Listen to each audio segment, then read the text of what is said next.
Let me backtrack. Yeah. And ask you, you talked about the connections that you were first able to see in January between enemy groups and criminal elements, and indeed Iranian trained funded groups among the southern provinces and into Baghdad. Right. What do you mean by connections? Yeah, I'll touch on this. Well, there is definitely a connection between the city of Amara, Basra, and Sadr City.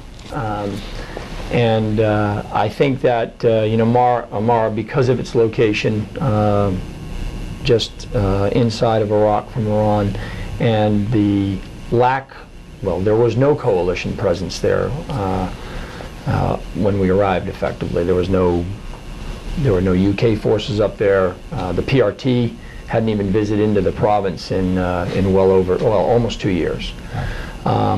So, obviously with transnational sanctuary, you've got one right there in Amara. And Amara is connected to Basra, is connected to Sadr City in that, effectively those Sadr City and Hayaniyah in Basra were built from the tribes that came out of Amara.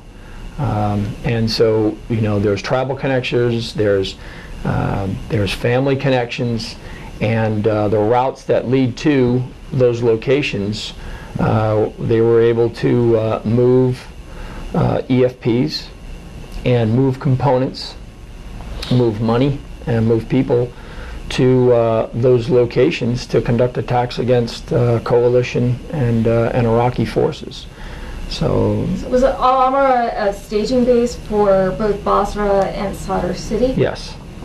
And no question. By staging base, you mean that it was a sanctuary for enemy leadership, or a safe haven, or a place to put weapons? What purpose did it serve for the special groups and for Jaish al-Mahdi? Well, we witnessed firsthand, it was always a waypoint, a pass-through. But just as much as it would flow into Basra, it would flow into Maison as well, and unimpeded, because no one's going to bother it. And the piece that Colonel Flynn had is very important, because Saddam built these, and I'll call them camps, to help as blue-collar workers to build stuff. Whether it's to build a dam, to build a power plant, whatever it is. But that's why these cities were so important, and they had the tribal links together, and they've been transversing back and forth to see them, and they're really like the poorer side of town in each Sadr City, Amara, and also in Basra.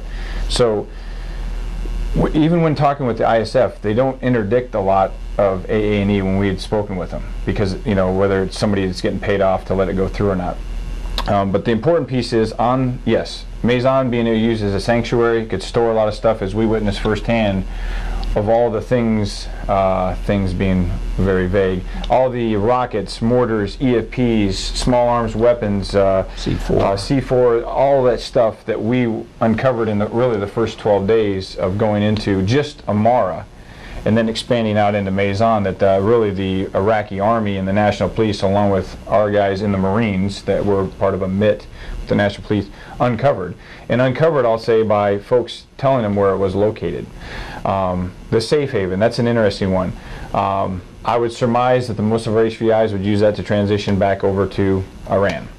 I would surmise also, when the pressure was placed, Sadr City, also D1E with Operation Lion Pounce in the fall over into the winter, and then in Basra, that they would traverse into those areas where they would, not be bothered, if you will, and they had sanctuary, and that was, Governor Maliki, not the other Maliki, but from Amara, and they weren't that bad off, but the brigade that was there, the two brigades that are there, actually the one brigade is a part of the 10th, which was right outside our door. Yeah. General Habib and crew. So, and they were working, working to get better, replacing folks that weren't so tied in heavy. But that's a tie that's been there for, a lot of years, thousands of years of, hey, we're connected this way, let this pass through. And I also believe, my personal opinion is, confirmed by the ISF guys, but it's interchangeable, whether it's drugs or whether it's weapons. would move with these individuals moving, from Iran into Iraq, and then the drugs then would push the, I mean, the Iraqis were coming to us, and I mean, they were telling us that, hey, Amara is a problem. They knew it was a problem too. How deep they wanted to get into it varied in terms of who you talk to. But and I know we'll talk about this at some point, but really, I mean, the watershed event of Prime Minister Maliki making his stand in Basra and the coalition doing what we were able to do to really take the city back.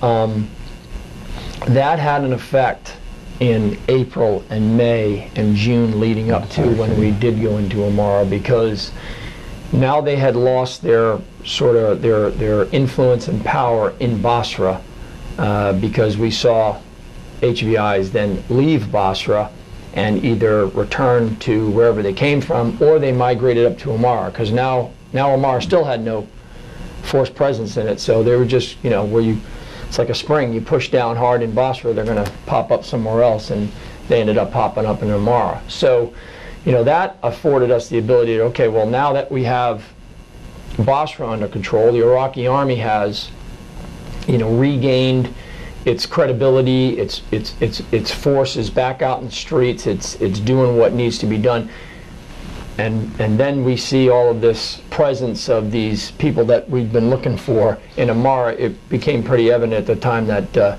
something had to be done, and I think, going back to the comment I made about the Iraqis, when that happened as well, they gained confidence as a result of doing what they did in Basra. So now they were sort of, okay, we want to go to Amara too, and we know we need to do this, so let's plan, let's coordinate, let's try to synchronize what we're going to do. And I think that there was a lot of good that came out of that as a result of those events really that unfolded.